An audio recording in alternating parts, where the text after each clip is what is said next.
In today's video, we're going to be talking about the Pokemon TCG anniversary collaboration with McDonald's is coming back for the US 30th anniversary of Pokemon. Doug Bowser is gone, and Devin Pritchard's first day as president of Nintendo of America has officially started this year. And finally, the next generation of consoles might be getting delayed because of the crazy RAM prices and potentially memory shortages that are happening.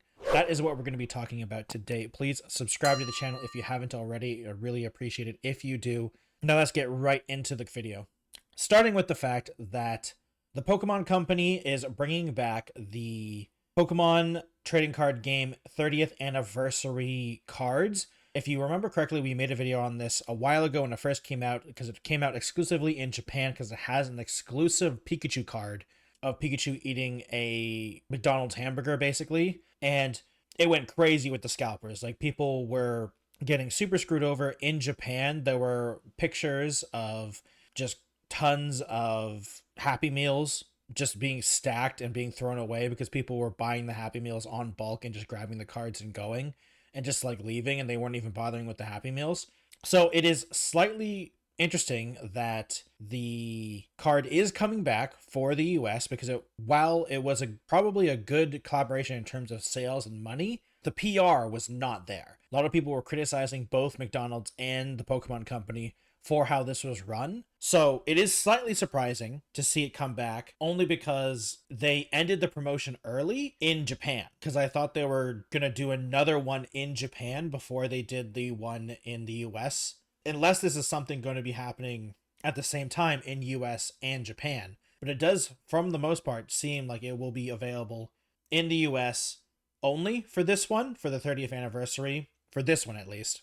And it's also expected to run really long too, because it's expected to go from February to March, which is a long time for this promotion. Though it does kind of make sense because the original Pokemon games were available during that time in the US, and it's the 30th anniversary. So there is some date connections there, so it makes sense. And I'm curious how their policy is going to change when it comes to scalpers, or like how many times you can buy this thing, because once again, the things in Japan were awful. It was really bad. So I'm curious what their policies are going to be in terms of the scalper situation. And the booster packs are still there, so it's still going to be in this Happy Meal. And at least on their website, it doesn't say anything about the scalpers or how many you can buy or anything like that.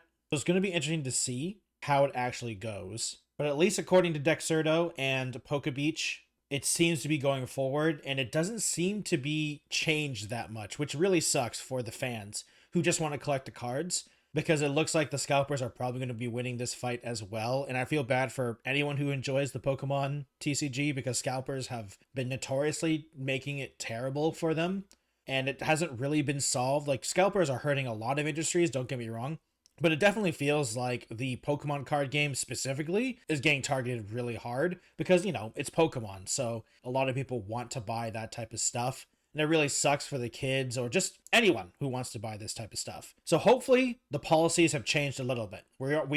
Hasn't been a official announcement from what I can tell. So we have still some time to figure out, or for them to figure out, what the official stuff is going to be.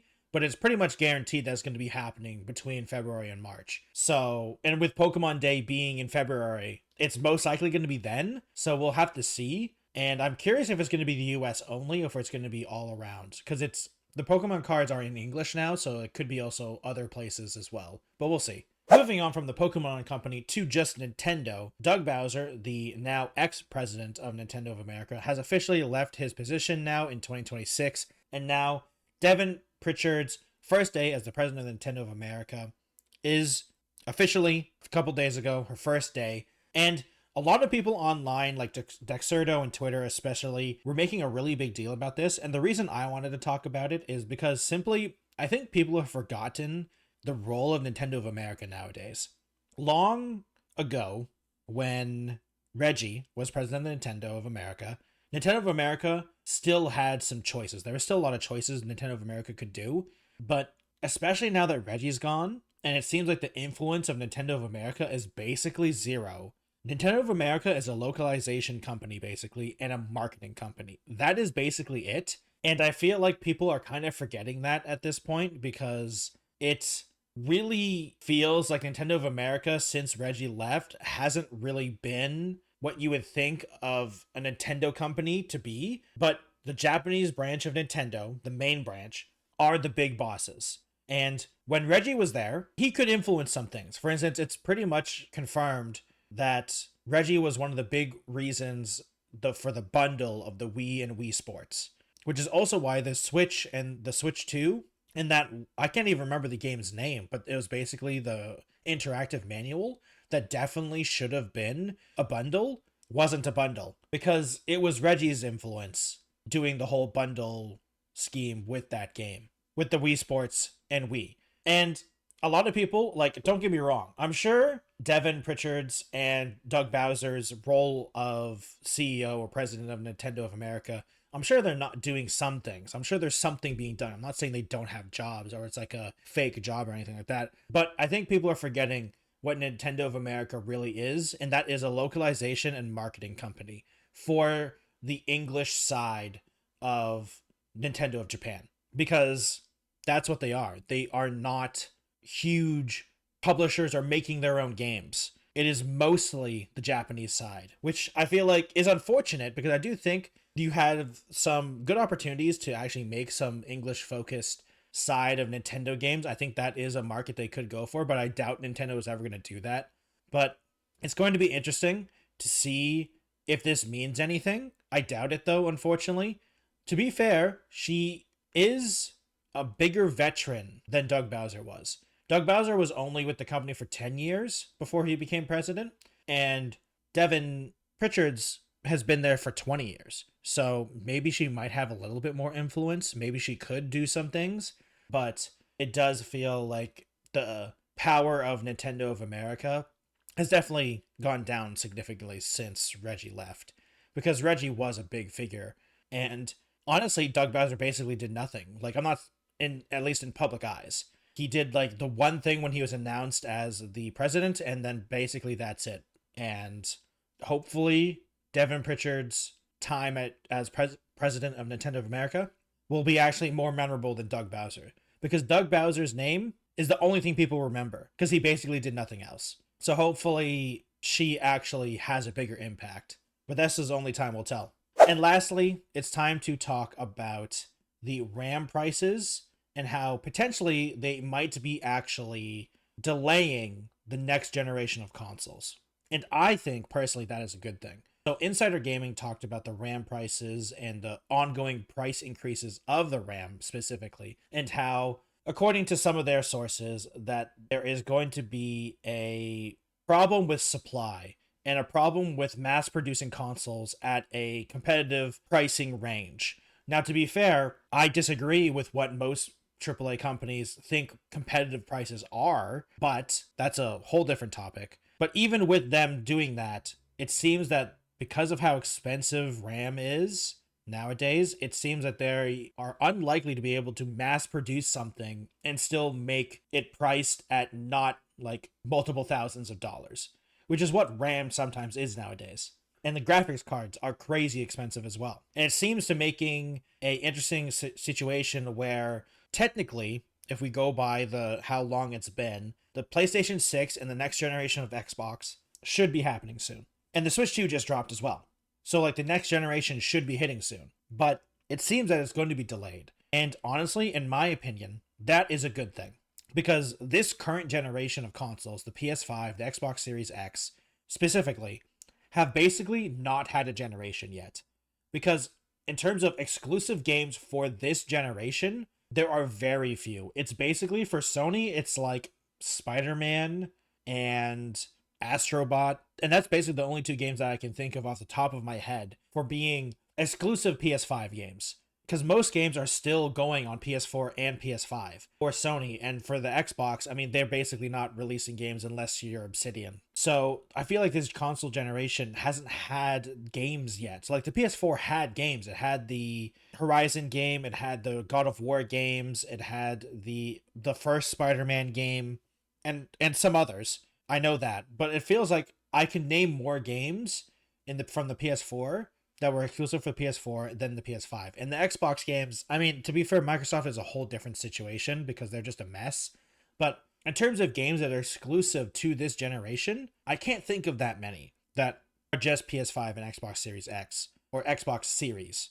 I hate Xbox's naming conventions. So it feels like a delay is actually a good thing. And also with the huge price increases, no one's going to buy these next consoles anyway because it's been proven that they don't really need to. And I'd hate to say it, but technology isn't getting so much better to justify a whole new console right now. I feel like.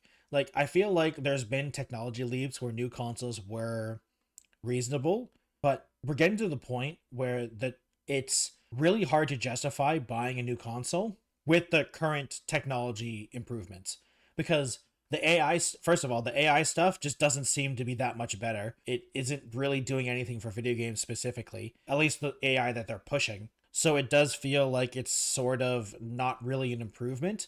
And unless you're on the super high end of PC gaming, the leaps of technology isn't really doing that much. Like when prices of crazy computer parts are going over, like I would say to people, don't bother buying this generation. Buy last generation. Buy the cheaper ones because the improvements isn't that big of a deal anyway. And the AI stuff that they keep adding onto it is generally not helping. So it does feel like this generation of games hasn't even hit its prime yet. So I think you should give it a couple years, 1 or 2 years, potentially. Maybe even more. Because it feels like we get 1 or 2 games a year nowadays from these big publishers. So like no one really even knows what the PS5 can do, what the Series X can do. And sure, third-party companies are still, making tons of games, and there are lots of games that are good that happened in this generation. But I feel like we still have plenty of time left in this generation, and I don't want them to be moving on at this point. Like Nintendo's moving on to the Switch too, but that's because this original Switch was already outdated. Like the Switch was outdated for a while, and the reason you're buying a Nintendo console most of the time is you want to play the Nintendo games. So like they make sense. But for Xbox and Sony, it doesn't really make sense to buy the new one if they come out this year because like the games are still going to come out on the old ones because they can't afford it to not be on the old ones. And it feels like this generation still has a good at least 2 to 3 years in it before it really starts getting phased out. I mean, the games are still being released for the PS4, I'm pretty sure. So, like, the exclusivity of PS5 games hasn't even happened, and Xbox Series X games. So, like, it makes no sense to make new consoles right now. Unless you're going to go for, like, the mobile console that Xbox seemingly might be doing. I haven't really seen any rumors about Sony doing it, but maybe that's why. But who knows? At this point, I just feel like this generation of consoles and this generation of games has so much to go for, and especially with the big AAA companies, the big budget games, they're just taking too long to make, and the returns are not there anymore, and there needs to be a cultural shift or a mindset shift that these games are taking too long to make because of terrible management and terrible planning. I feel like it's like, oh, this game takes 5 years to make, but they actually only worked on it for a year. And in 4 years of just making something and then people telling them they want this, so they have to scrap it and try again. Like it feels like that is happening for like 7 years or something like that. And they only actually get like 1 year of actual work. Like half the AAA games we play are like 1 year early access games that have apparently been in the workflow and working on for like 5+ years, and it just doesn't feel like that. So something needs to change because it's just not working. So hopefully they just delay the next consoles and like put it on the shelf for later because no one is going to buy them. Not enough people are going to buy them because of the prices most likely, and people aren't even really buying consoles that much to begin with other than the Switch 2 really. So we'll have to see. Thank you everyone for watching today's video. I really appreciate it. Please subscribe to the channel if you haven't already. Like the video if you liked it. Dislike it if you dislike it. I completely understand. Comment down below what you guys think about any of these topics, whether it be about the Pokemon card game, the Nintendo of America being not as influential as people think they are, or about the console generation being delayed. If you'd like to follow me on other platforms, I have a Twitch, Twitter, Instagram, TikTok, Blue Sky, and Threads, all at Detective Jelly. Thank you everyone for watching once again, and I'll see you in another video. Goodbye, everyone.